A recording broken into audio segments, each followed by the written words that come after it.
Am წუთებში საქართველოს პრემიერი თავდაცვის მინისტრს ხდება ბიძინა ივანიშვილს თავდაცვის უწყებაში ირაკლი ალასანიამ უმასპინძლა პრემიერ-მინისტრმა თავდაცვის სამინისტროს მართვის ცენტრი დაათვალიერა მან ვიდეო კონფერენციის საშუალებით ავღანეთში ISAF-ის საერთაშორისო მისიაში მონაწილე ქართული სამშვიდობო ქვედანაყოფების მეთაურებს გაესაუბრა და გაწეული სამსახურისთვის მადლობა გადაუხადა და ახლა პირდაპირ ეთერში თემას ჩვენი კორესპონდენტი თამარ რუშაძე განავრცობს. თამარ, გისმენთ. უკვე 1 საათზე მეტია თავდაცვის სამინისტროში მიმდინარეობს შეხვედრა ირაკლი ალასანიასა და ბიძინა ივანიშვილს შორის. რა თემებზე საუბრობენ მხარეები? ამაზე არც ერთ მხარის კომენტარი შეხვედრის დაწყებამდე არ გაუკეთებია. ცნობილია მხოლოდ ის ოფიციალური ინფორმაცია, რომელიც შენ უკვე მოყევი მარიამ და რომელიც სამინისტროს პრეს-სამსახურმა რამდენიმე წუთის წინ გაავრცელა. ამ ინფორმაციაში აღნიშნულია, რომ ბიძინა ივანიშვილმა თავდაცვის სამინისტროს მართვის ცენტრი დაათვალიერა და ვიდეო კონფერენციის საშუალებით ესაუბრა ავღანეთში ქართულ სამხედროებს, რომლებიც ISAF-ის სამშვიდობო ოპერაციაში მონაწილეობენ.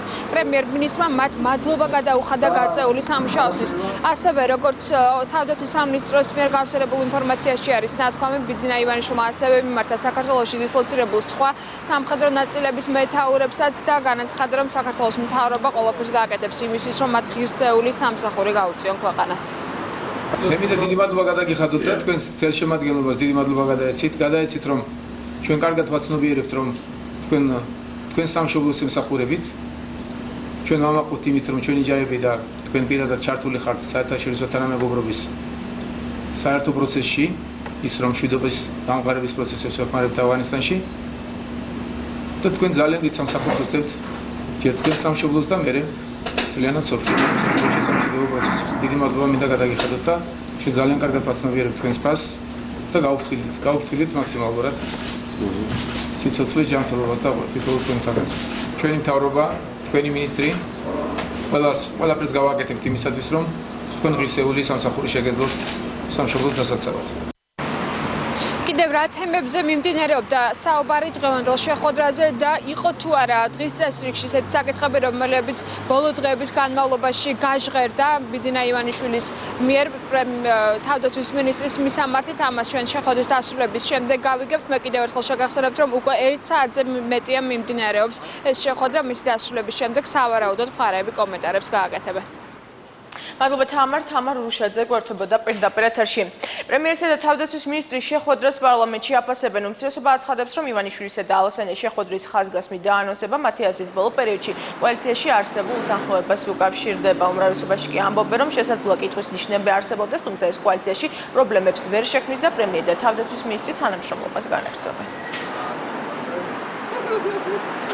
პრემიერ-მინისტრისა და მინისტრის შეხვედრა არასდროს არ არის ხოლმე რაღაცა განსაკუთრებული ჩემი აზრით და ალბათ იმ საჯარო განცხადებებიდან გამომდინარე რაც იყო და რა და ასე ვთქვათ გაუგებრობაც კოალიციაში არის ალბათ აქედან გამომდინარე მნიშვნელოვანია და თვითონაც ამიტომ აანონსებენ ამ შეხვედრას. ისე თუ ესე ყურადღება მივაქციეთ მინისტრისა და პრემიერის შეხვედრას და ეს მოხდა რაღაცა აი სასწაულ ასე ვთქვათ ღონისძიებად ჩაითვალა ჩემი აზრით მაშინ ცოტა სხვა საქართველოში გადავდივარ და სხვა ქვეყანაში გადავდივარ. ვერანაირ პრობლემას მე მაგ შეხვედრაში და საერთოდ იმ პოზიციებში რაც დაფიქსირდა კოალიციის შიგნით ვერ ხედავ. ეს არის ჩვეულებრივი როცა არ გარკვეული პოლიტიკური გაერთიანება ჩვეულებრივი ურთიერთობა სუბიექტებს შორის შეიძლება იყოს გარკვეული კითხვის ნიშნები და პრეტენზიები მხარეებს შორის. მე დარწმუნებული ვარ, რომ ეს კითხვის ნიშნები ძალიან მალე მოიხსნება და კოალიციის ერთიანობას და იმ საერთო მიზნებს, რისთვისაც ეს კოალიცია შეიქმნა, არაფერი არ ემუქრება და რაღაც დიალოგი და კონსულტაციები კოალიციის ფარგლებში შიგნით ყოველთვის უნდა იყოს და შეიძლება პარტნიორებს რაღაცა უკმარისობის გზნობას ერთმანეთის მიმართ გააჩნდეთ. ვერ ვხედავ მაგაში ვერანაირ პრობლემას. ირაკლი ალასანიასა და პრემიერის ურთიერთობაზე ისაუბრა პრაიმ ტაიმის პრეს-კლუბში გია ხუხაშვილმა. ექსპერტი აცხადებს, რომ ალასანიასთან მიმართებაში გარკვეული კითხვები არსებობდა, თუმცა ეს პრობლემა ამ დროისთვის მოგვარებულია. პრემიერის სტილი არ არის, კულისებს მიღმა საუბარი პრობლემების გასაჯაროება პროცესის ჯანსაღი ნაწილი, ამბობს ხუხაშვილი. მისი თქმით, ის ენდობა ალასანიას და მისივე განმარტებით ყველა მინისტრი ვალდებულია წარუდგინოს საზოგადოებას ინფორმაცია სამინისტროს ხარჯების შესახებ, გამონაკლისი არც ალასანია.